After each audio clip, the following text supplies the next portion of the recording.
It's confirmed. Sony scheduled an event to launch the A1 II. It's on November the 19th at 9 a.m. Eastern Time, 1400 hours London time, and 2300 hours Japanese Standard Time. But that's not the only thing to be announced. But the real question is, will the A1 excite or just be a minor update? Well, stick around as we've got the latest, but before we get to the details, please subscribe to this channel. Helps this channel grow and keeps you up to date on the latest camera coverage. Andrea Pizzini told us with certainty that the Sony A1 II would be announced along with the 28 to 70mm f2, and it would happen on November the 19th at 2 p.m. London time. And once again, Andrea Pizzini's trusted sources have gotten it correct. Whenever Andrea Pizzini provides us with some information about a new camera coming out, well, his trusted sources have always been bang on. Andrea, is there any chance you could introduce me to your trusted sources? But all kidding aside, the real question for us is the Sony A1 II. Is it a big wow camera? Is it a significant enough of an upgrade over the A1 to warrant our investment? Or is it just a minor update? Well, let's get into the specifications, and I'm going to give you my perspective on why I think it's going to be a wow camera to a certain select group, and to others, it's too far out of reach to even consider. All right, first let's take a look at that sensor. Now, according to what Andrea Pizzini told us, it's going to have a 50 megapixel backside illuminated full frame sensor, the same sensor found in the Mark I. So, boring, right? Well, not necessarily. I mean, 50 megapixels is still 50 megapixels. Only one other camera that I'm aware of in full frame does more, and that's, again, a Sony, the A7R5. And the A1 II is also supposed to get a new, well, how shall we say, updated AI processing unit. Again, this was debuted in the A7R5, so an updated chip at a flagship level camera, that certainly makes sense. I'm expecting Sony to take a similar approach to what Canon did with the R5 Mark II and the R1, delivering enhanced subject recognition in complex scenarios like sports and crowds, thinking more like us, and delivering a higher hit rate. And what gave a boost to the Canon R5 Mark II and the R1 with their smart, enhanced autofocus system? Well, it's due to their new AI chip, the Digic Accelerator. So for Sony to get an updated AI processing chip in this camera, that actually could be a very big deal in terms of having a very accurate autofocus system that thinks more like you, that even in a crowd it's going to know which subject or object to follow and track. That's a big deal. But there's another capability that's really going to get a lot of people's attention, and it's not the 30 frames per second that this camera is supposed to have, again the same as the Mark I. Now, we don't know if there's any improvements into the quality or the hit rate, but it's kind of related to that, and it's pre-capture. And pre-capture is a really big deal. When I first heard about it, I thought, yeah, sounds nice, but it's one of those capabilities that until you use it, or if you shoot wildlife, it's a big deal. And with the Canon EOS R5 Mark II, when I'm holding down that shutter button, let's use a prop here. My R5 Mark II is upstairs, but when you half depress that shutter button, what happens is it's constantly taking photos and it's storing them internally in RAM. And then when you fully depress the shutter, it takes the last half a second and saves it to your storage along with, well, whatever else you're capturing as you're holding down the shutter button. And what that does, it's really, really a big deal. It allows you to capture shots that you would have missed. Now, certain birds like Canada geese or ducks or even mourning doves, you can shoot those guys with a shutter of 1/250th of a second. They're not all that excitable. They'll stand around for you. They'll pose for you. But other birds, we're talking 1/4000th of a second. We're talking about birds that are there and then in a moment, they're gone. And that's where pre-capture really comes in, allowing you to get some really incredible shots. And I think this alone is a game changer for wildlife photographers, fast action, enough to drive many A1 owners to upgrade. And along with an improved autofocus system, this could indeed be a big update to many Sony customers. But the next couple of capabilities are where some pundits attack the Sony A1 II as being, well, lacking imagination and being a boring update. Not only is Sony using the same 50 megapixel backside illuminated sensor and keeping the same 30 frames per second continuous shooting limit, but they're also keeping 8K video at a maximum of 30 frames per second. But let's kind of put this into perspective. The Canon EOS R5 Mark II, which was recently announced, can now go to 30 frames per second.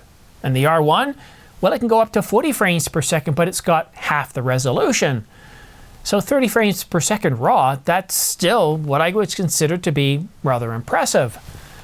But the video, 8K video with a 30 frames per second max, well, that does seem a little strange when we've got the Nikon Z8, 1 year old, 1.5 years old, capable of doing 8K up to 60 frames per second.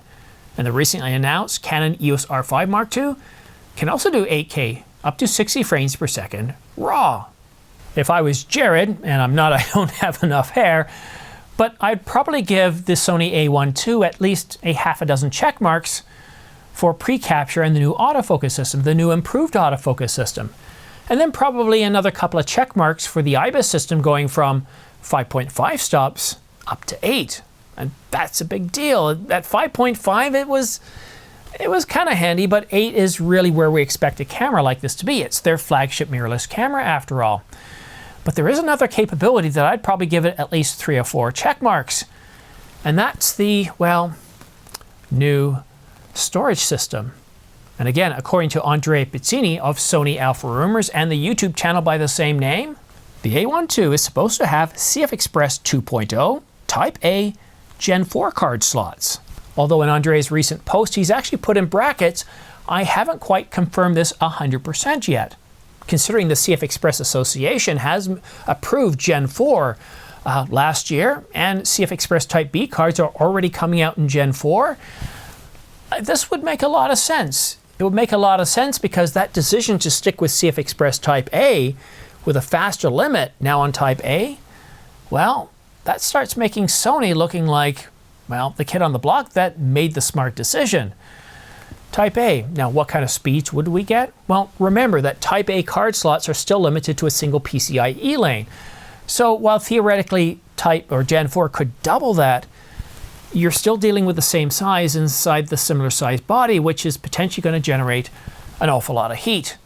But speaking of the same size body, we also know, according to leaked specifications, that the Sony A1 II is going to have the same design, the same architecture as the A9 III, but no global shutter like the A9 III.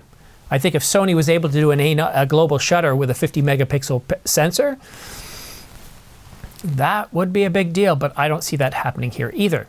So now rounding off the price of the A1 II in euros, let me just check, because I know I've got the US price, but in euros, yep, $74.99. Now that's just 50 euros more than the Canon EOS R1, which is going to start shipping in a few days. I tweeted out earlier, it did have an international embargo date of November the 18th. It's now November the 18th, or November the 14th, just a few days away. So that's good news. So the price in US dollars, well, I put out a video yesterday seeing that the price of the A1 in Europe is 50 euros more than the price of the R1. So A1 II, $74.99. The R1, $74.49. I'm willing to predict a price in US dollars for the A1 II as being between $62.99 and $63.49. That's pretty bold. Did you pick up on that? 50 euros more than the R1? That's Sony's way of saying, not only are we here, we're the #1 in mirrorless, and as such, $62.99, we're going to prove it. We're going to charge an extra $50 more. So that goes back to that question I asked in the intro. Is this a wow camera worthy of an upgrade, or a disappointment, a ho-hum, yeah, I'll wait for the next one? Well, it depends on what you're looking for. If you're looking for, well, if you're shooting wildlife, if you're shooting sports and fast action, well, that larger sensor was going to give you more information that you can crop and post.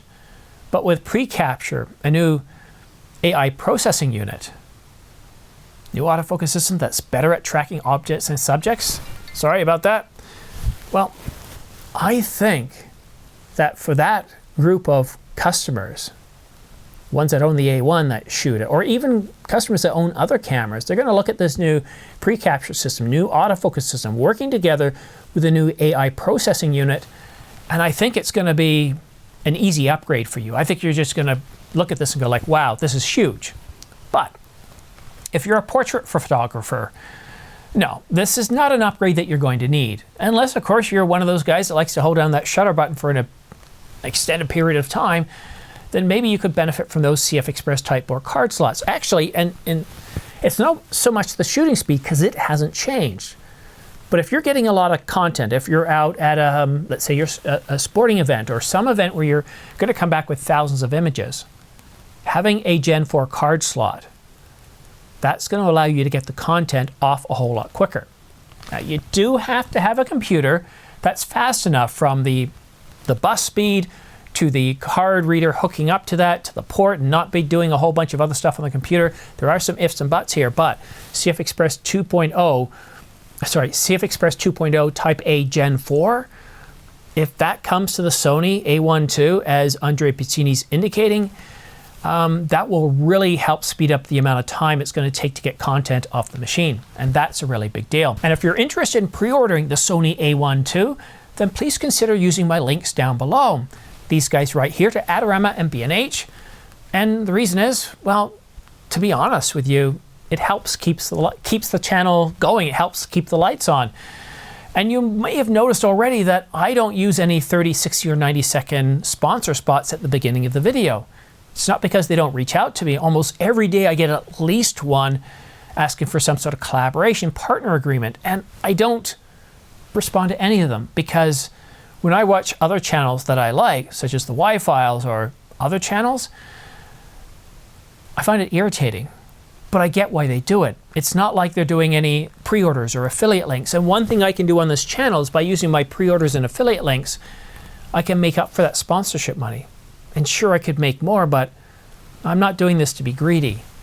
And I also save it to the very end of the video. So I'm not hitting you at the beginning asking for money or sticking a sponsorship ad. And for those of you that have used my affiliate links in the past or my smart pre-order links, a big thank you. I get anywhere from 2 to 5% back. However, what you want to do, I get a sense that even though this is going to be aimed at a very niche market, it's going to be popular. If you're interested in pre-ordering, go ahead and copy down the links, put them in your browser, and as soon as the embargo is lifted, you're going to save yourself anywhere from 3 to 35 seconds getting yourself further into the queue. And to help remind you of that, we're going to be doing a live event, 8 a.m. November the 19th, 1 hour before Sony's event, with my expert live panel where we're going to talk about the latest leaked specifications, who this camera's for, should we get it, and is it a wow camera or a ho-hum camera, and what would we do if we were the president of Sony? And we're going to ask you the same questions. We're going to take your questions, and then we're going to cover the event live to see what we get, because what I'm getting here is that what's going to make up the A1 II is what's inside the camera. There's going to be something that makes it a very powerful camera for a select few that the camera's aimed at. And I do think it's going to be a special camera. It's like the R5 Mark II. For many people, the Mark I is more than capable enough. Portrait, fashion photographers, they don't need the Mark II. But for others, that AI chip, the improved autofocus system, waveforms, Canon Log 2, yeah, it's a wow camera. When I use the R1 now, which I'm doing for this video, to me it feels kind of ancient, older, but I still like it. It's still a workhorse, having produced well over 1,600 videos over 4 years. But that's it for now. Thank you so much for tuning in. Have yourself a great day, and we'll see you again soon.